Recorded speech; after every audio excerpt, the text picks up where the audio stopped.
What's up, everybody? Welcome to Bleav in Falcons. I'm your host, Ovie Mughelli. My co-host, Michael the Burner Turner, couldn't join us because he's playing his best version of an 88-year-old man who can't put Wi-Fi on it. So Wi-Fi 1, Michael Turner 0. He was struggling, and we had him on. He was off. He was like, the Wi-Fi. I can't put the Wi-Fi. It was embarrassing for him mostly, but being that I'm the fullback who has carried Mike's whole career, I'm going to continue to do so and carry the show and give you guys a little bit of what I experienced during my first training camp so far. So I got a chance to go out to the high school, new one up in Buford. Brought my wife, my son, my daughter. We had a good time. We got to hang out with Freddie Falcon. We hung out with the real Falcon. We got to sign some I signed some autographs and took some pictures. And it's always funny because my teenager Olivia over at Norcross High School, she's too cool for school, and she doesn't realize that her dad's a semi-celebrity. And my son definitely doesn't realize it, nor does he care. I get no respect from him. They were watching me sign autographs and take pictures, and people are like, "Oh my God, you must be so proud of your dad." And they're like, "Yeah, he's all right. He's cool." I was like, give me some love here. But overall, it was great because getting to see the boys, the Falcons, finally out there running around, catching footballs, seeing the fans' excitement, it was palpable. You could feel it throughout the whole stadium, where people were ready for football, ready for Falcons football, ready for good Falcons football, which I think is coming our way. One of the things that I'd say was the most exciting and people cheering really loud for was the Kyle Pitts and the Kirk Cousins connection. Back and forth and back. Every time Kyle was moving, which was a lot better than he moved in the past. I know it's just no pads, but still, the man was running like his rookie gazelle ways. And every time that ball went up, he came down with it. Crowd went wild. And I get it. We have to have those two guys playing at a high level for us to do well. So it's going to be a fun season. The training camp was a great start. I'm going to give you a couple more of my thoughts and some of the training camp battles I think are really going to be heating up and just some things I saw that I think you might want to understand, plus some old training camp stories from me and my mindset going into training camp. But first, before we do that, as always, got to get love to our sponsor. BetOnline is the world's most trusted betting platform and your number one source for everything online sports betting. Right now, you can receive a 50% free bet of up to $250 on your first deposit to bet on anything from the Olympics to baseball to Formula One racing. BetOnline has every stat, every matchup, and even live odds and spreads while the games are being played. When the game's over, head on over to your online casino and get in on the game of blackjack, poker, or you can unwind with one of our over 150 slot games. Head on to the website today to get in on the action. Use promo code Bleav, that's BLEAV, for your 50% free bet credit on your first deposit up to $250. Again, bet online. The game starts here. All right. Well, like I said, I enjoyed watching the Falcons game, practice, scrimmage.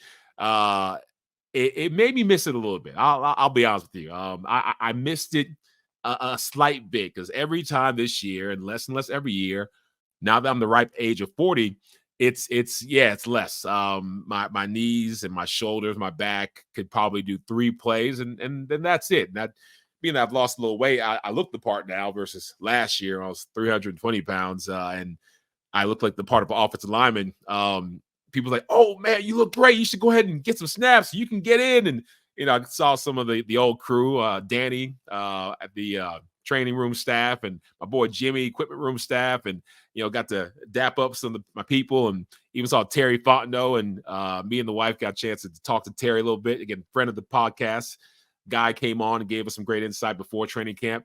But we sat there for about 10 minutes just watching practice and talking about the development of the players, and I was just like, hey, you did this. The talentless Falcons that we have dealt with year after year after year is no longer a thing. We were stacked with talent. It's part of the reason people were pissed off last year because we had so much talent and just no talent at quarterback. But I talked about the Kirk Cousins, the Kyle Pitts movement. But I think seeing Grady Jarrett did for the defense what Kirk's doing for the offense. Grady's getting back healthy again. He's a guy who's moving around pretty good. We know how he's the heart and the soul of the defense, but he's also somebody who gives, I think, the whole team a boost of confidence. I just, something you can't really put your finger on, but the gravitas that he has, his voice carries weight. And when Grady plays well, we do well as a team. Also, I know Richie Grant is in a little heated battle. I've been there where you feel like I've done what I'm supposed to do. I've showed people that I'm a good enough guy, but there's always competition. Not really for me. I think when I was with the Falcons, they had paid me too much where they didn't have any real competition. But back in my training camp Baltimore days, not only was there competition, I was an afterthought. I'll give you a training camp story for me. My rookie year coming into the Baltimore Ravens, I was a 4th-round draft pick. I was supposed to be, semi-safe because you don't take a fullback that high. 4th round is high for fullbacks without expecting him to be on the team. But lo and behold, I was drafted onto a team where I was the 3rd-string fullback. Alan Ricard was the 1st-string fullback. He was blocking for Jamal Lewis. Harold Morrow, who was a journeyman special team ace, was 2nd-string fullback, even though he was a big tailback. And your boy Ovie Mughelli was 3rd-string fullback, just trying to make it. I remember being so scared that I wouldn't remember the plays. And I studied over and over and over again because my thing was that I was supposed to be the smart guy. I was the Wake Forest guy. And so, Wake Forest, we tend to grow them a little different there. We got some brains and we graduate most of the time. And so they said, oh, but you got this. Here's the playbook and here's the plays and the schemes. And, they built on this foundation, but I didn't even understand that foundation. So we're going to all these routes and they were trying to see what I could do. So they said, hey, Ovie, you're 3rd-string fullback. How about you be backup tight end? I had no idea what fullback was as far as the routes, but I was learning some tight end and fullback my rookie year. So my head was about to explode. And all I was focusing on is not forgetting the plays because the long plays like, spread right, trips 2, eagle 2-1, 42 ice tray, blast on 3 ready break, check 2 and audible, whatever. It was insane. So I remember being just anxious, nervous, scared every play, every practice from the film room to the field. So the rookies are probably feeling the same way. I think that they have their stomachs in knots, even the ones who fake confidence, because this is an opportunity to do what these kids dream about their whole lives. No one wants to get this close, get this far, and have your dream crushed. Yet it's going to happen to dozens and dozens of guys on every single team. And if you're a guy who's on that bubble, like I was when I came to Baltimore, every snap, every play, everything you do is being scrutinized. And so you have no, opportunity just to relax. So hats off to the Falcons rookies. Hats off to the players who are on that bubble because it's a horrible feeling. When I came to Atlanta and, got me a nice little contract and I was somewhat of the guy, that's when it became fun. That's when football became fun because I knew they can't cut me. I got so much guaranteed money. Like I knew that I was going to be someone who can just play ball and not worry about the business or the bureaucracy. I could just go out there and bang. And I had a great time. We didn't play very well my first year. I think we lost every game but 3 or 4. But when Matty Ice and when my co-host Michael Turner came through and Dimitrov and the whole crew, we were in a good place. But back to these Falcons. Wife and I walked the track. I wanted to see the receivers, the tight ends, wanted to see the D linemen, wanted to see everybody do what they did. One thing I noticed is the speed. We got a team that's moving, even though guys are getting bigger and bulky. The speed of the practice. I know our guys are fast, but we are practicing fast too. And practicing fast and safe is an important art that took me a while to understand because I practiced fast and I was a big bowling ball and I almost hurt some people because I didn't want to be the one going too slow to where I get chucked out the drill. So it's learning how to play fast, play strong, but protect your teammates. And they were doing that. So just the cloud of dust, the back and forth, offensive defense. No one's coasting. No one's on cruise control. No one's assuming that they've made it at all because we haven't. But that intensity, that urgency, it's something that was fun to see at camp. Who I saw Steve Smith out there. Saw some other teammates. It was just good being out. You know what? I gotta make sure I get the shout out right because uh, Travis Mitchell, I think that dude 617 over at Instagram, ran to that fan. Also ran to Matthew over at Twitter.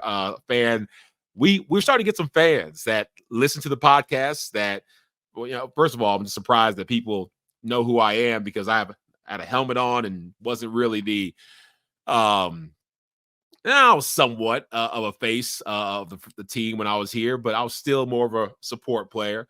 But I don't know. Recently, I've been getting some love from the fans, and I appreciate it. I had some guys who knew my stats, were able to talk some football, fullback football, which is different than regular football because we don't have stats, and so you have to really know your stuff, know the grades, know the technique necessary to be, pretty good at your craft. And so if you see me, I'm always down for a good fullback or football conversation. Don't be afraid of stopping me like those brothers did. I think in closing, looking forward to getting Michael Turner some Wi-Fi so he can consistently be on here. Looking forward to getting my boy Mike on social media so we can have conversations with you guys. But really just looking forward to putting them pads on because it's cute. It's fun. It's nice to run around and catch your little footballs and two-hand tag and thud up. But it doesn't start. Training camp doesn't really start until you put the pads on. I think Tuesday is something that they're going to do, or against the Miami Dolphins joint practices. Loved and hated those because nice to hit somebody that's not your own team, but they're going to take it too far. You guys protect each other when you're on the same team with pads on. When you're not on the same team with pads on, you don't know if they're going to stop when you're supposed to stop. You don't know if they're going to thud when you're supposed to thud, and you don't know if they're going to take you out. I've seen crazier things happen, but it's good for the guys. I think that contact, the physicality, especially these young boys. Anyway, they don't practice as hard as we had to. First of all, there's no two-a-days, so they have the luxury of having this one-a-day beating of the body. I was back in the old school nature of two practices a day, two padded practices a day, and it was a back two padded practices a day to where your body's feeling like trash and you got to push through. So yeah, I'm looking forward to the pads coming on, the Falcons showing each other what they can do, and the fans really getting to see what this team's going to look like. I want to see what this team's going to look like because I know we're going to be good because we have to be good, and Kirk told me we're going to be good, and he wouldn't lie to me. A good Christian man like that wouldn't say, anything false. And so in Kirk, we trust. I think these Falcon teams going to surprise some people, and I'm looking forward to seeing what they got for us.